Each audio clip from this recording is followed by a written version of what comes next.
Hello, ako po ulit si Kuya Louie at ngayon meron tayong laptop na binigay sa akin para i-check. Ito ay galing sa company at matagal daw itong hindi nabuksan nung pandemic. At wala na siyang battery, wala na siyang SSD or hard disk drive at wala na rin po yung charger niya. Ngayon gustong ipa-check sa akin kung gumagana pa itong ating laptop. Naglagay muna ako nung sarili ko po na SSD at dahil wala siyang casing o ilagayan, so pansamantagal ganito muna, no. Pero gagawin ko po ng paraan niyan para hindi po siya malaglag, ano. Okay, so ang isa na lang kailangan natin ay yung charger. Medyo mahal ang charger ngayon. Kaya sumubok ako na bumili sa Lazada. Ito po yun, na charger. Pero hindi kayo basta-basta bibili ng charger. Tingnan nyo muna po yung specification ng laptop kung ano yung charger na kailangan. At ito po yung hinahanap sa isang charger. Kailangan yung bilhin. Picturean ko na lang po para mas malinaw sa inyo.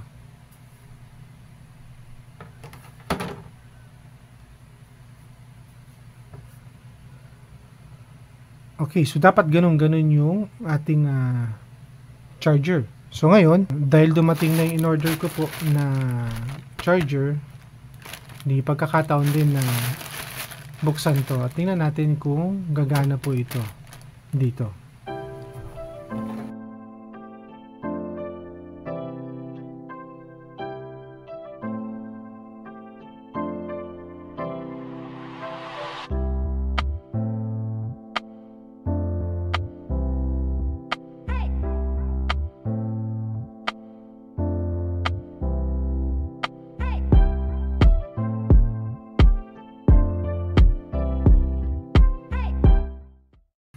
So, made in China. Tingnan natin kung okay po siya. Ang nakalagay po dito,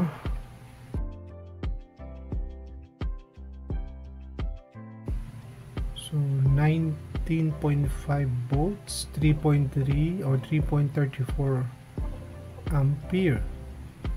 Okay, so parehong-pareho po doon sa specification na hinahanap. Tingnan muna natin kung gagana siya, ha? Okay.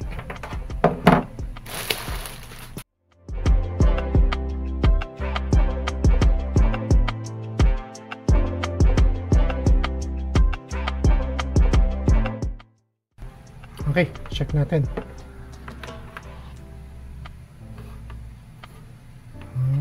So, yung light indicator po niya umilaw. Tapos, siguro lang ito.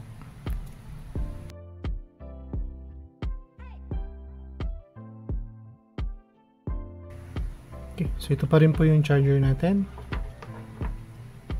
Then power up natin. Tingnan natin.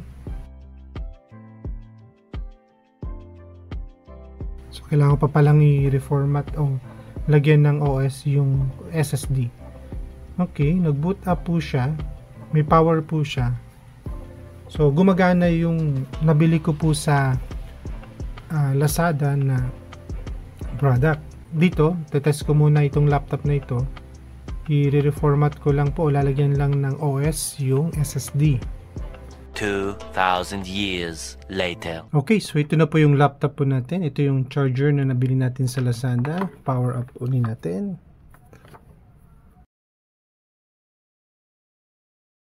So nalagyan ko na po siya ng operating system. Windows 10 po siya. More than 5 or 6 days ko na siyang ginagamit. Nag-zoom na po ako dito, nanood na ako ng movies.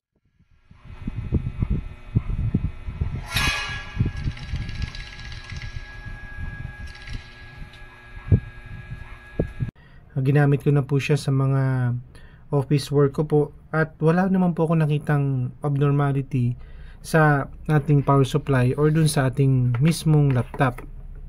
So ang conclusion ko po dito, kung ang inyong laptop po ay medyo luma na at hindi naman kayo gamer o kaya ay ordinary user lang po kayo ng laptop, okay na po na bumili ng ganito sa Lazada or sa Shopee. So bibigyan ko po kayo nung link dun sa Lazada.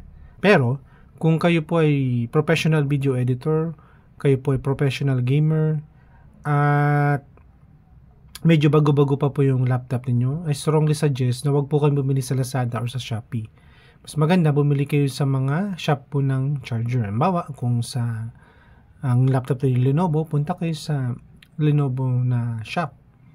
On that way, makakasigurado kayo na talagang maganda yung quality ng charger na mabibili ninyo. Kasi tandaan po natin, kung hindi maganda yung quality ng charger na mabili po ninyo, at syempre malakas kumain ng kuryente ang CPU, especially kung mabibigat na application ang ginagamit nyo.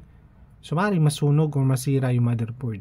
Ang suggestion ko po ay bili na lang po tayo sa mga shop. So wag tayong manghinayang na gumastos pag ganun ang sitwasyon. Pero kung ordinary user at medyo luma tulad nito, laptop, ay pwede po na bumili sa mga Lazada or Shopee ng mga ganitong charger. Basta reviewin nyo muna or basahin nyo muna yung mga reviews dun sa bibilhan ninyo para masigurado nyo or malaki yung chance na maganda yung charger na bibili nyo. So I hope nakatulong yung video na ito sa inyo, at kung nagustuhan nyo po ang video ito, pwede po kayong mag thumbs up para makatulong pa po ito sa marami. Maraming salamat at ingat po tayo lagi.